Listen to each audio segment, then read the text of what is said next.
Voice works in a very unique model of finding young women working in studying in colleges, and helps them get on a social internship journey with us, because a lot of young people want to do and create social impact, and we are there to sort of bridge the gap between, yes, our adolescent girls need this information. You as a young graduate who's sort of like in the space but wants to look at creating social impact, we recruit them, we place them in school. So we do an intensive training with them, and then we place them in the schools, and they stay on for like in a residential mode for 10 or 15 days and finishes the camps. They are the ones who actually interface with my girls in the camp, and it's a very beautiful connection that is there, because this young college girl is just gone through adolescence herself. So in that sense, she's connecting to a lot of these conversations, because, and also, we assume that young women get sex ed even if they come from privileged families.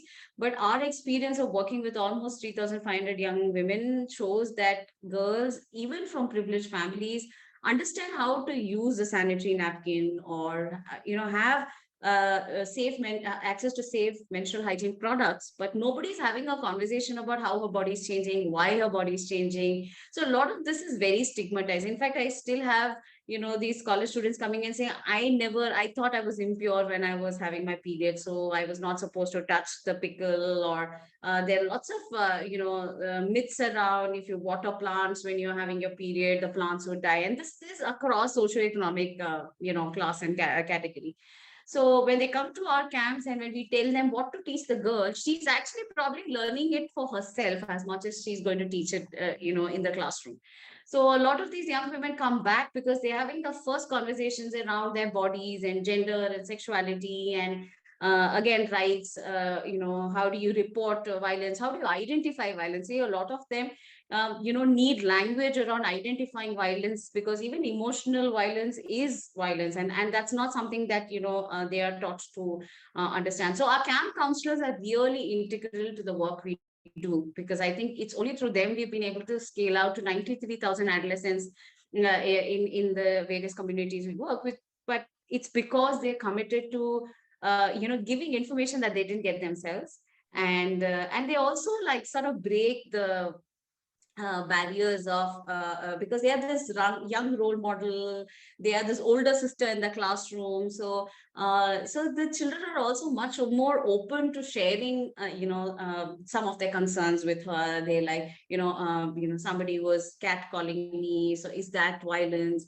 Or my mother is facing this, is that violence? Or is it okay that I don't know how to use a sanitary napkin? So they have all of these questions which they are very open to sharing with the camp counselors. So that's how our model of sort of reaching out to the girls works. Yeah. Are you familiar with Noam Chomsky's zone of proximal development? Do you know his theory? Yeah. That, I mean, that's Yeah. sort of what that is, because you have, if this is your zone, if you're with someone who's just a little bit above, it's attainable, it's reachable. So that's perfect. I mean, they're not so far out that they don't feel that they can access what their leaders are sharing with them. So I think that makes really good sense. Yeah. In fact, Sasha, some of the girls who have come and been the campers in camp have gone on to pursue higher education. And as undergraduate students, they've actually come back to intern with us. And when they get into the classrooms, it's really magic, because they come from the same communities as our campers. But she's now pursuing an education. She's now like speaking eloquent English. She's coming here to teach them.